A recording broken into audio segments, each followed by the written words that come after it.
RBI ने हाल ही में एक बहुत बड़ा फैसला लिया है। एक ऐसा फैसला जिसका असर होम लोन और कार लोन की ईएमआई पर पड़ सकता है। तो चलिए आज इसी को समझते हैं कि ये गोल्डीलॉक्स रेट कट आखिर है क्या और इसका हम सबके लिए मतलब क्या है। तो सीधी बात यह है, आरबीआई ने अपनी जो सबसे ज़रूरी पॉलिसी रेट है, जिसे रेपो रेट कहते हैं, उसमें 25 बेसिस पॉइंट्स की कटौती कर दी है। अब ये बेसिस पॉइंट सुनने में थोड़ा टेक्निकल लगता है ना, पर इसका सीधा सा मतलब है 0.25% की कमी, बस। और जाहिर सी बात है, सबसे बड़ा सवाल तो यही उठता है कि क्या इससे हमारे लोन सस्ते होंगे? मतलब क्या होम लोन, कार लोन की ईएमआई क्या वो कम होगी? इसी सवाल का जवाब ढूंढने की कोशिश करते हैं। तो ये सब हुआ 5 दिसंबर को। मॉनेटरी पॉलिसी कमेटी की मीटिंग थी और वहीं पर ये बड़ा फैसला लिया गया। और पता है सबसे खास बात क्या थी? ये फैसला सर्वसम्मति से लिया गया था। अब आगे बढ़ने से पहले 1 मिनट रुककर ये समझ लेते हैं कि ये रेपो रेट होता क्या है। बहुत सिंपल है। सोचिए, जैसे हम बैंकों से लोन लेते हैं, वैसे ही बैंकों को भी कभी कभी पैसे की जरूरत पड़ती है और वो आरबीआई से उधार लेते हैं। तो जिस ब्याज दर पर आरबीआई इन बैंकों को पैसा देता है, बस वही है रेपो रेट। और फंडा सीधा है, अगर बैंकों को सस्ता पैसा मिलेगा तो उम्मीद यही होती है कि वो आगे हमें भी सस्ता लोन देंगे। तो हुआ ये कि रेट को 5.50% से घटाकर 5.25% कर दिया गया। लेकिन जैसा मैंने कहा, असली कहानी नंबर में नहीं है, वो है इस फैसले के सर्वसम्मत होने में। मतलब कमेटी के सभी 6 के 6 मेंबर्स ने कहा, हाँ, ये करना जरूरी है। ये दिखाता है कि इकोनॉमी को लेकर कितना मजबूत कॉन्फिडेंस है कि ये कदम सही है।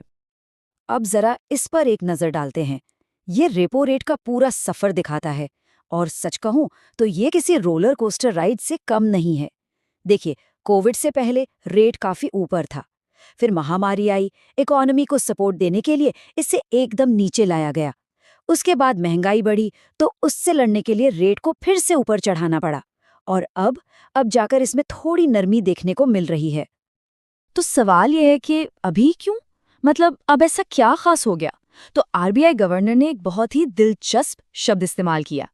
उन्होंने कहा कि भारतीय अर्थव्यवस्था एक गोल्डीलॉक्स मोमेंट में है। अब ये गोल्डीलॉक्स क्या चीज है? चलिए इसी को समझते हैं। ये गोल्डीलॉक्स सिचुएशन बनती है दो चीजों से। एक तरफ तो हमारी इकोनॉमी की ग्रोथ, वो बहुत तेज है, मतलब रॉकेट की तरह ऊपर जा रही है। और दूसरी तरफ है महंगाई, जो बढ़ तो रही है लेकिन बहुत धीमी रफ्तार से। मतलब इकोनॉमी बहुत ज्यादा गर्म भी नहीं हो रही है, सब कुछ कंट्रोल में है। और इसी को कहते हैं गोल्डीलॉक्स इकोनॉमी। मतलब एक ऐसी सिचुएशन जो न तो बहुत गर्म हो कि महंगाई आसमान छूने लगे, और न ही बहुत ठंडी कि मंदी आ जाए, बल्कि एकदम सही। ये वो स्वीट स्पॉट है जिसकी तलाश हर सेंट्रल बैंक को होती है। ये उन्हें ग्रोथ को सपोर्ट करने का मौका देता है बिना महंगाई की चिंता किए। और सच कहूं तो ऐसा मौका बहुत कम मिलता है। ग्रोथ की बात करें तो आरबीआई का भरोसा और भी बढ़ गया है। देखिए, पहले उनका अनुमान था कि इस साल जीडीपी 6.8% से बढ़ेगी, लेकिन अब उन्होंने इस अनुमान को बढ़ाकर 7.3% कर दिया है। ये काफी बड़ा जंप है और दिखाता है कि इकोनॉमी में वाकई कितना दम है।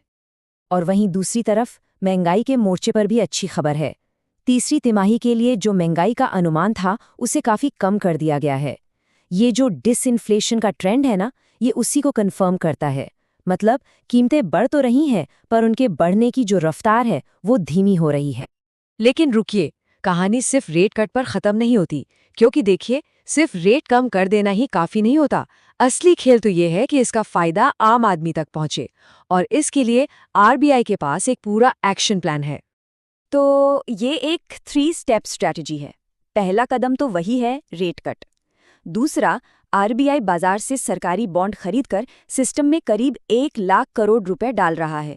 इसे कहते हैं लिक्विडिटी इन्फ्यूजन, मतलब बाजार में कैश बढ़ाना। और तीसरा, वो $5 बिलियन का एक फॉरेक्स स्वैप भी कर रहे हैं। इन सब का मकसद एक ही है, ये पक्का करना कि बैंकों के पास लोन देने के लिए पैसों की कोई कमी न हो।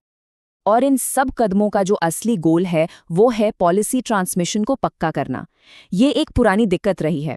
आरबीआई तो रेट कट कर देता है, लेकिन कई बार बैंकों के पास पैसे की कमी होती है और वो इसका फायदा हम तक नहीं पहुंचा पाते।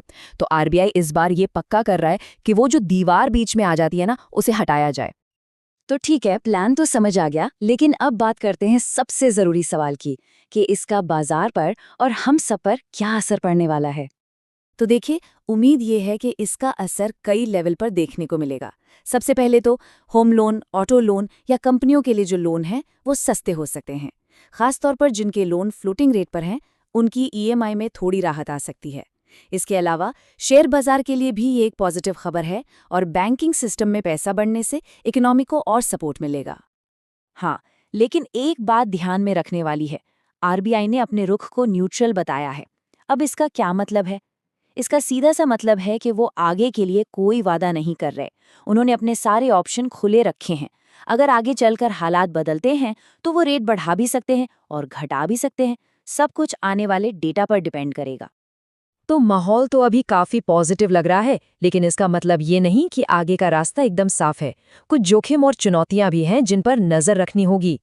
मोटे तौर पर देखें तो 3 तरह के रिस्क हैं। पहला, डोमेस्टिक रिस्क। मान लीजिए अचानक से खाने पीने की चीजों के दाम बढ़ गए तो पूरी गेम बदल सकती है। दूसरा, बाहरी रिस्क। दुनिया में कहीं कोई टेंशन हो जाए या अमेरिका का सेंट्रल बैंक कोई बड़ा फैसला ले ले तो उसका असर हम पर भी पड़ता है। और तीसरा वही ट्रांसमिशन रिस्क, यानी ये डर कि बैंक इसका पूरा फायदा हम तक पहुंचाएंगे या नहीं। तो इन सब बातों का निचोड़ क्या है? निचोड़ ये है कि आरबीआई की पॉलिसी का फोकस अभी एकदम क्लियर है, इकोनॉमिक ग्रोथ को सपोर्ट करना। क्योंकि अभी महंगाई काबू में है तो उनके पास ग्रोथ को पुश देने का एक अच्छा मौका है। तो ये सब हमें एक बहुत बड़े सवाल पर लाकर छोड़ देता है।